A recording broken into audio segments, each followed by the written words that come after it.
There was a recent study that said that 40% of liberal women have mental health issues. Yeah, for real. Don't take my word for it. Go Google it. I mean, that's what Google's there for. You can Google anything and find out anything, so you don't have to take anybody's word for anything. Don't take my word for it. Go check it out for yourself. But it's true. 2 out of 5 liberal women are nuts.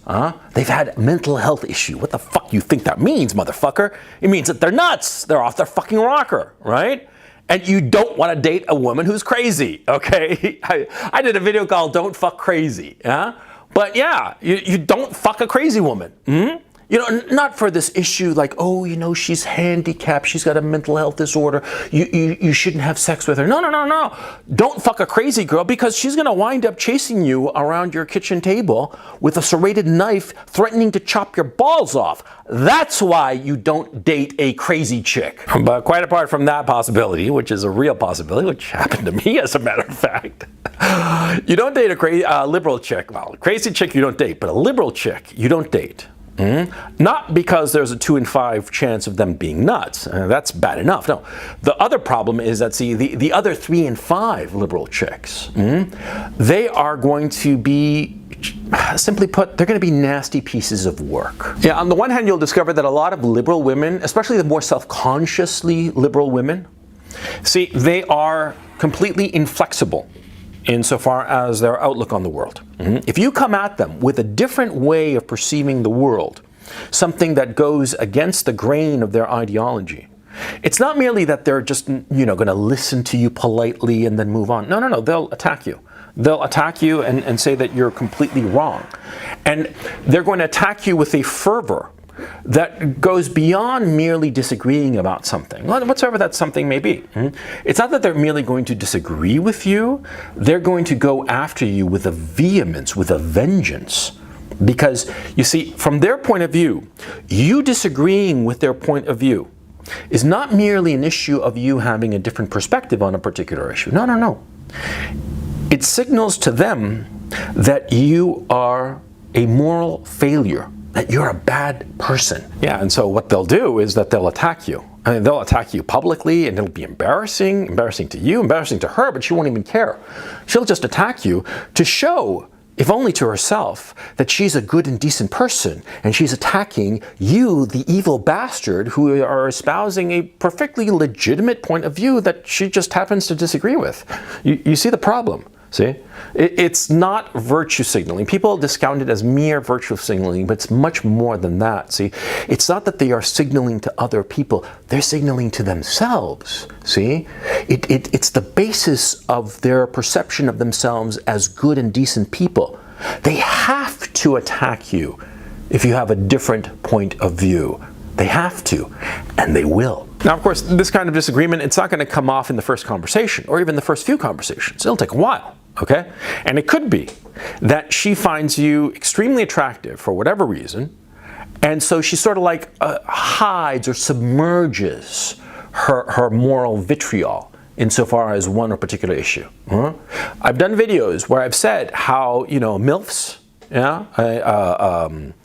single mothers, they hide who they truly are in order to latch on to the guy, in order to latch on to you. I've said that, right?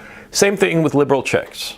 Liberal chicks, if they find you attractive, if they find you that you are somebody that they should be with, okay, then they will submerge this moral vitriol of theirs until you're into the relationship. But it'll eventually flourish. It'll eventually flourish because it happens every single time. Because they can't help themselves. Yeah, this moral vitriol, it'll come out and it'll get fucking ugly. I'll tell you that. I mean, I've had a few cases where I dated a girl, and after a while, it came out, right? And the thing is, I realized after the fact, of course, that she thought that she could convert me. Yeah, right. Men and women can't change one another. Okay, that's a big old lie, but that's for another video. But the point, see, these liberal women that I've dated on occasion, they tried to convert me. And when they realized that they couldn't convert me, because I thought out the issues fairly carefully, and I had made up my mind, and a lot of times these liberal girls, they come at you with half-assed idiocy, to try to change your mind about something, well, I blew them out of the water, okay? And see, that caused a huge rift, because see, it wasn't that I merely didn't change my mind in order to be with her. No. I gave good reasons why her ideas were bad ideas, and that they couldn't handle it. They couldn't handle it, and it was just a big fucking mess. And it'll be a big fucking mess for you if you date a liberal chick. Hey, look, see, not all liberal chicks, okay? Hey, that saying, not all women are like that. Yeah, not all liberal chicks are like that. There's a sliding scale, okay? See, you got on the very far end, you got the real hardcore lefties. And here in the middle, you've got the ones who are sort of like left-wing because it's like the done thing. It's almost like a social signifier. Well, in fact, it is a social signifier, but again, that's for another video.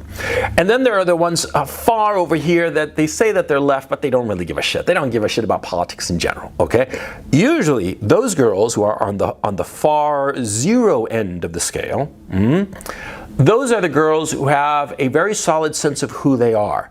And that's why they don't really care about politics, because they are not deriving a sense of self from political ideology. For them, political ideology is just something that they kind of believe in, but it doesn't really affect them. The ones on the extreme, however, for them, the ones who are really political, for them it's who they are. And for you to disagree with their politics, let alone reject her politics, for her, you're rejecting who she is. You are rejecting her. And that's why she can't stomach it. So you see, you can only date the ones who are sort of like mildly liberal or not really liberal at all. They just talk about it but don't really give a shit about it. Those are the women that you can date. The more political they are, I mean self-consciously political, the less you can get involved with them. Because of the reasons I explained, see? Because you are rejecting them. And they will hate you for it. Of course, this all assumes that you're a guy who's got political opinions that differ from a liberal chick's, right? And or you're not going to change your mind because of the liberal chick, right? I mean, the key issue, see? Because it could be that you're a guy who just doesn't give a shit about politics, right? And so you're going to be thinking, well, I don't care about politics, so what do I really give a shit about as to whether my woman is far lefty? Oh, son. See, even if you're completely apolitical, I mean, you just don't give a shit about it, okay? The problem is that this leftist bullshit, she's going to bring it into your home, man. She's going to bring it into your apartment. She's going to tell you what to eat, what to say, what to think. Do you really want to be with a woman like that? Yeah, because that's the thing, you see. These hard left girls, right? The hard left girls, what's going on with them? They look at it like a moral precept. Their political ideology is a moral precept, and they're going to do everything in their power to convert you. And eventually, you're going to hit some stumbling block that you're going to say, no, baby, I'm not going to go that way. And that's going to be the end of the relationship. And the thing is, see, that stumbling block, it's not going to be just a little stumbling block that trips you up a little bit and you're on your way. No. It's going to be something foundational about who you are, who you perceive yourself to be, what you want out of life. And she's going to basically say, either your life or my ideology. That's what she's going to tell you. Understand, this all comes from insecurity. I mean, these women are incredibly insecure about who they are as people. You gotta understand that, see? I mean, it's not personal. It's not about you, man. It's about them. It's about them and how they are so insecure about their personality and what they believe and what they think, who they really are. They are so blind to who they are that they latch on to this ideology. And they latch on to it, and it just causes trouble. Causes trouble for you. So understand the situation. I mean, look, it's not an issue of like shitting on them and saying, oh, these liberal bitches, they're all like blah, blah, blah, blah, blah. No. You have to look at them and feel sorry for them. Because these hard left women, these women who get their entire identity and their sense of self from their politics, these are essentially hollow women. You ever read the poem by T.S. Eliot? Same fucking thing. Only female. Yeah. They are hollow women who don't have anything inside it, or they believe that they don't. See? They have this self-conception of themselves as being worthless, having nothing. And so that's why they latch on to this. Or often, too, what they truly believe in their hearts goes so against what they've been programmed and conditioned to believe is what is morally good, that they have this weird disconnect between what flowers in their heart and what they have to believe in.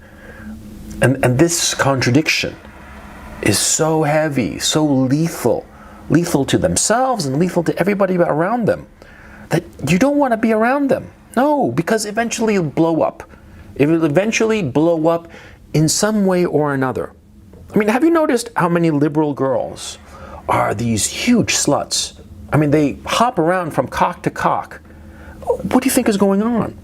Or they're drug addicts, or they cover themselves really, in tattoos, or they binge drink every weekend, sometimes every fucking night. What do you think is going on? There's this great book I read by this Boston writer. Her name's Carolyn Knapp. Carolyn Knapp. It was called Drinking, a Love Story. And it was about her life. And she was a functioning alcoholic. And she was a good liberal girl from New England, you know the type. Pale, blue eyes, long, lank, blonde hair. Very smart, very capable, very hardworking. Completely an alcoholic. I mean, an alcoholic to her boots. And totally liberal. See? You think that those two things aren't related? Yeah. See?